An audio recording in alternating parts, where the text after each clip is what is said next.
નમસ્તે મિત્રો. ઇન્ડિયાને ડેવલપ થવા માટે ઇન્ડિયાના ઇન્ફ્રાસ્ટ્રક્ચરની અંદર સારું એવું ડેવલપમેન્ટ જરૂરી છે. જો ડેવલપ થવું હશે તો એનું ઇન્ફ્રાસ્ટ્રક્ચર ડેવલપમેન્ટ થવું જરૂરી છે. એ સાથે તમામ ક્ષેત્ર જુઓ, સ્ટીલ ક્ષેત્રે, સિમેન્ટ ક્ષેત્રે, સાથે ઇન્ફ્રાસ્ટ્રક્ચરની કંપનીઓની સાથે વાત કરો, સારી એવી ગ્રોથ થઈ શકે, સારો એવો ગ્રોથ એમાં પણ જોવા મળી રહ્યો છે. પણ એની સાથે એક વાયરિંગ ક્ષેત્રની તરફ બધી કંપનીઓની અંદર પણ સારો એવો જમ્પ જોવા મળશે. તો એ ક્ષેત્રે હમણાં જ એક ઇન્ટરનેશનલ બ્રોકરેજ રિપોર્ટ દ્વારા એક જણાવવામાં આવ્યું કે કેઈઆઈ ઇન્ડસ્ટ્રીઝ અને એની સાથે પોલીકેપ નામની કંપની, આ બંનેની અંદર સારો એવો જમ્પ એના શેરના ભાવની અંદર અને સારો એવો ગ્રોથ એના બિઝનેસની અંદર સેલ્સમાં જોવા મળી શકે એમ છે. મારી દ્રષ્ટિએ આ બંને કંપનીઓની અંદર સારો એવો જમ્પ જોવા મળશે. તો સાથે એની નાની કંપનીઓ જેટલી છે ઇન્ડિયાની અંદર સારું કામ કરી રહી છે, સારો એમાંય ગ્રોથ જોવા મળે છે. પણ આવનારા સમયની અંદર આ કંપનીઓની અંદર સારામાં સારું જમ્પ જોવા મળશે. જો પોલીકેપ જેવી મોટી કંપનીઓ જે છે એની અંદર મોટા મોટા ઇન્વેસ્ટરો માટે સારી એવી કંપની કહી શકીએ. પણ આપણે જો સારી વેલ્થ બનાવી હોય અને સારું એવું રિટર્ન મોટું જોતું હોય તમારે, તો આ જે સ્મોલ કેપ કંપનીઓ છે કે જે કંપનીઓનું માર્કેટ કેપ ફક્ત 5,000 કરોડની નીચે પણ જોવા મળી રહ્યું છે, આ કંપનીઓ સારામાં સારું રિટર્ન આપી શકે કે આવનારા સમયની અંદર જો આ કંપનીઓનો 10,000 કે 15,000 કરોડનું માર્કેટ કેપ સુધી આ તમે ચેસ કરી શકો તો એક સારામાં સારું રિટર્ન પણ તમે કમાઈ શકો. એ દ્રષ્ટિએ ધ્યાનમાં લઈને આ બંને કંપનીઓ અત્યારે ઘણી નાની છે પણ આવનારા સમયની અંદર લોંગ ટર્મમાં સારું રિટર્ન આપી શકે એવું છે. તો આ વિડીયોની અંદર આગળ વધીએ છીએ એ પહેલા સ્ટોક ઓફ ગુજરાતી લાઇન્સ ચેનલમાં તમામ મિત્રોનું હાર્દિક સ્વાગત છે. ફર્સ્ટ ટાઈમ વિઝિટ કરો છો મિત્રો, ખાસ એન્ડ સુધી વિડીયો જો સમજો. તમને ધ્યાનમાં પડે આ કંપનીઓ સમજવા જેવો બિઝનેસ લાગતો હોય તો તમે કોમેન્ટ દ્વારા જણાવી શકો છો. અને જો સારો વિડીયો લાગ્યો હોય તો મિત્રો સબસ્ક્રાઇબ કરજો, તમારા મિત્રો સાથે શેર કરવાનું ના ભૂલતા. સૌથી પહેલા જે રિપોર્ટ જોવા મળ્યો હતો કે એ યુબીએસ સિક્યુરિટી દ્વારા એક રિપોર્ટ જોવા મળેલો છે, તાજેતરનો રિપોર્ટ છે કે જેની અંદર કેઈઆઈ ઇન્ડસ્ટ્રી અને સાથે પોલીકેપની અંદર આ બંને કંપનીઓની અંદર બાય રેટિંગ આપેલું છે અને ફોરકાસ્ટિંગ કરી રહ્યા છે કે એના બિઝનેસની અંદર સ્ટોકની અંદર પણ 26 થી 31% જમ્પ જોવા મળી શકે. કારણ કે આવનારા સમયની અંદર જે ડિમાન્ડ છે એ સ્ટ્રોંગ ડોમેસ્ટિક જે ડિમાન્ડ છે એ કેપેસિટી વધુ હજી આગળ વધી શકે એમ છે. અને સાથે રિયલ એસ્ટેટ જે રીતે ગ્રોથ થઈ રહ્યું છે ઇન્ડિયાની અંદર, ત્યારે આ બંને કંપનીઓની અંદર સારો એવો જમ્પ જોવા મળી શકે. મારી દ્રષ્ટિએ આ બે કંપનીઓ એવી નાની છે કે સારો એવો જમ્પ જોવા મળશે. એમાંની પહેલી કંપની છે એ છે પ્રિસિઝન વાયર ઇન્ડિયા લિમિટેડ, કે જે કંપનીના શેરનો ભાવ જ્યારે હું વિડીયો રેકોર્ડ કરી રહ્યો છે ત્યારે માર્કેટમાં આ 173 રૂપિયાના ભાવે ટ્રેડ કરી રહ્યો છે. 5% અંદર આ કંપનીની અંદર જમ્પ જોવા મળી રહ્યો છે. અને સાથે આ કંપનીને 5 વર્ષની ચાર્ટ પેટર્નની અંદર જોઈએ તો સારો એવો જમ્પ કે 8 ગણા જેટલા શેરના ભાવની અંદર જમ્પ જોયેલો છે કે જોવા મળી રહ્યો છે. સારો એવો જમ્પ જોવા મળી રહ્યો છે પણ ઘણી નાની કંપની છે. 172 એવરેજ ભાવ જોવા મળી રહ્યો છે. માર્કેટ કેપની દ્રષ્ટિએ જોઈએ તો આ કંપની 3,000 કરોડનું એવરેજ ખાલી ફક્ત માર્કેટ કેપ ધરાવે છે કે 3,000 કરોડનું માર્કેટ કેપ છે. 175 રૂપિયા સુધીનો આ શેરનો ભાવ અપ થયેલો છે એક વર્ષનો, અને 88 રૂપિયા જેટલો એવરેજ એક વર્ષનો લો જોવા મળ્યો છે. હવે કંપની છે કયા ક્ષેત્રની પોતાની પ્રોડક્ટ્સ બનાવે છે કે જેની અંદર પ્રોડક્ટ્સની અંદર વાત કરીએ તો રાઉન્ડ વાયરની વાત કરો, સાથે રેક્ટેંગલ વાયર વાઇડિંગ વાયર વાત કરો, અને સાથે કંડક્ટર ટ્રાન્સપોર્ટની વાત કરો, પેપર ઇન્ડસ્ટ્રી કોપર ક્ષેત્રના કંડક્ટરનું પણ આ કંપની પ્રોડક્શન કરે છે. સાથે સબમેરીન વીડિંગ વાયરની વાત કરો, અલગ અલગ ક્ષેત્રના વાયરનું આ કંપની પ્રોડક્શન કરી રહી છે. સાથે આગળ વાત કરીએ કે આ કંપનીની અંદર કેટલાક ક્ષેત્રની અંદર આ કંપની વિસ્તરેલી છે કે કયા ક્ષેત્રે પોતાનું મેન્યુફેક્ચરિંગ કરે છે, તો એની 4 મેન્યુફેક્ચરિંગ પ્લાન્ટ જોવા મળી રહ્યા છે. સાથે 25 કન્ટ્રી સાથે કંપની આ બિઝનેસ કરી રહી છે. અને છેલ્લા એની કેપેસિટી છે એ 48,000 સુધીની જોવા મળી રહી છે.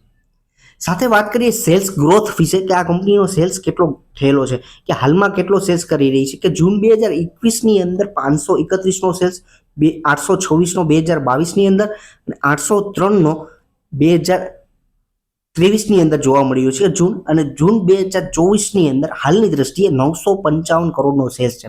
અને સાથે પ્રોફિટની અંદર દ્રષ્ટિએ વાત કરીએ તો આ કંપનીનો પ્રોફિટ છે એ ગત વર્ષે જૂન 2023ની અંદર 17 કરોડનું હતું, હાલની દ્રષ્ટિએ 22 કરોડ. સારામાં સારું એવરેજ પ્રોફિટ જોવા મળી રહ્યું છે કે એવરેજ કંપનીના દ્રષ્ટિએ માર્કેટ કેપની દ્રષ્ટિએ સારું એવું પ્રોફિટ આપણને જોવા મળી રહ્યો છે. એની સાથે ઈપીએસની વાત કરું કે અર્નિંગ પર શેર જેની અંદર પણ સારો એવો જમ્પ લોંગ ટર્મની અંદર આ કંપની મેન્ટેન કરી રહી છે. સાથે રિઝર્વની દ્રષ્ટિએ આ કંપનીને વાત કરી કે આ કંપની પાસે કેટલું રિઝર્વ જોવા મળી રહ્યું છે, તો સારામાં સારું રિઝર્વ કહી શકીએ કે 489 કરોડનું આ કંપની પાસે રિઝર્વ છે. ફક્ત 3,000 કરોડની કંપની છે. વસ્તુ મિત્રો સમજવાની છે એ છે. અને સાથે લોંગ ટર્મની બોરિંગની વાત કરીએ તો અત્યારે આ કંપની પાસે લોંગ ટર્મ બોરિંગની અંદર 19 કરોડનું અને એવરેજ ઓલ ઓવર બોરિંગ 99 કરોડનું જોવા મળી રહ્યું છે. સારી એવી ઈચ્છતા હોય જો મિત્રો તમે સારી એવી કંપની નાની કંપનીને પસંદ કરતા હોય ઇન્ડિયન ગ્રોથ ને બેટ ઉપર, તો આ કંપની એક સારી બની શકે. અને પ્રમોટરોના હોલ્ડિંગ વિશે સમજીએ તો સાથે પ્રમોટરોનું હોલ્ડિંગ 57.93 અત્યારે હાલની દ્રષ્ટિએ જોવા મળી રહ્યું છે. અને સાથે થોડું એવું પ્રોફિટ બુકિંગ એમાં પણ થયેલું છે પ્રમોટર દ્વારા. સાથે એફઆઈઆઈનું હોલ્ડિંગ પણ નોમિનલ નહીવત પ્રમાણમાં નથી એવું હવે નહીં કહીએ, પણ 0.31નું જોવા મળ્યું છે. સાથે ડીઆઈએસનું હોલ્ડિંગ નથી અને 41.76ના પબ્લિક જોવા મળ્યા છે. બીજી વસ્તુ એ કે ઘણી નાની કંપની છે એટલે એક્સેપ્ટ ન કરી શકીએ કે આ કંપનીની અંદર પ્રમોટરોનું સારું એવું હોલ્ડિંગ, માફ કરજો, એફઆઈઆઈ અને ડીઆઈનું હોલ્ડિંગ સારું એવું જોવા મળે. નાની કંપની છે એ પ્રમાણે એનું હોલ્ડિંગ જોવા મળી રહ્યું છે. અને સાથે વાત કરી કે નેક્સ્ટ બીજી કંપની વિશે જે મારે વાત કરવી છે એ જે કંપની છે ડાયનામિક કેબલ, કે જે કંપની માર્કેટની અંદર હજુ 2 વર્ષ જ થયા છે. કંપની માર્કેટમાં આવી અને 150 રૂપિયાના એવરેજ માર્કેટમાં આવેલી છે અને 280 ગણા જેટલા કંપનીના શેર હોલ્ડરોને અત્યારે એ રિટર્ન આપી રહ્યો છે. 550 રૂપિયા શેરનો ભાવ એવરેજ અત્યારે જોવા મળી રહ્યો છે. માર્કેટ શરૂ છે ત્યારે હાલના ઘણા સમયથી આ કંપનીનો શેરનો ભાવ જોશો તો 2023થી એક જ દાયરાની અંદર 600 થી 400ની દાયરાની અંદર જોવા મળી રહ્યો છે. હવે આ કંપનીની આ બિઝનેસ વિશે સમજીએ એ પહેલાં માર્કેટ કેપ પણ જોઈએ કે આ કંપનીનું માર્કેટ કેપ ફક્ત ને ફક્ત 1300 કરોડનું માર્કેટ કેપ જોવા મળે છે. ઘણી એવી નાની કંપની છે, એ પ્રમાણે તમે રિસ્ક લેજો કે કારણ કે નોમિનલ આવી બધી નાની કંપનીઓ છે એ નોર્મલી નીચે આવે છે ત્યારે 30થી 40% ડાઉનફોલ નોર્મલી આ બતાવતી હોય છે. એ પ્રમાણે તમારા પોર્ટફોલિયોની અંદર આ કંપનીઓને તમે ભાર મૂકજો કે એકી સાથે ઇન્વેસ્ટ ના કરતા. બીજી વસ્તુ ખાસ એ વસ્તુ કહેવાય 680 રૂપિયા સુધી આ એક વર્ષનો શેરનો ભાવ હાઈ ગયેલો છે. 337 રૂપિયા સુધી એક વર્ષનો આપણને લો જોવા મળી રહ્યો છે.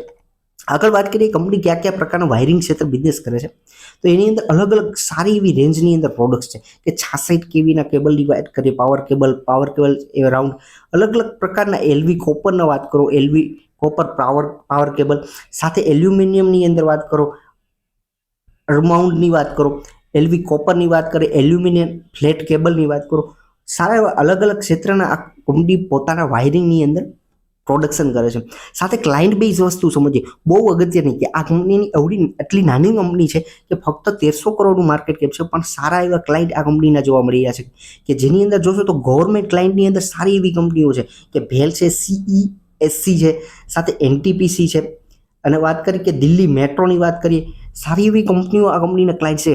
અને સાથે ઇન્ટરનેશનલ ક્લાયન્ટ પણ સારા એવા જોવા મળે છે કે સારા એવા ઇન્ટરનેશનલ ક્લાયન્ટ પણ આ કંપનીના છે. એની સાથે પ્રાઇવેટ ક્લાયન્ટ્સ એટલે ડોમેસ્ટિક જે આપણા ઇન્ડિયન ક્લાયન્ટ કહી શકીએ પ્રાઇવેટ, એની અંદર ટાટા પાવર, ગોદરેજ, વોલ્ટાસ, ABB, સાથે NCC, siemens, Larsen and Toubro, Hitachi energy, Adani, KEC, Aditya Birla, સારી એવી નાની કંપનીઓ આ કંપનીના ક્લાયન્ટ છે.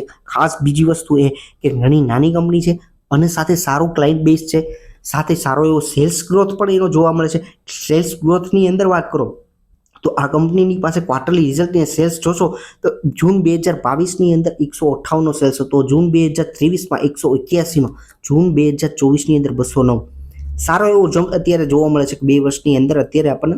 એની સાથે ઓપરેટિંગ પ્રોફિટ જોશો, માર્જિન જોશો તો પણ એવું સારું એવું મેન્ટેન કરેલું છે કે 9 થી 11 સુધીનું ઓપરેટિંગ માર્જિન પણ જોવા મળે છે.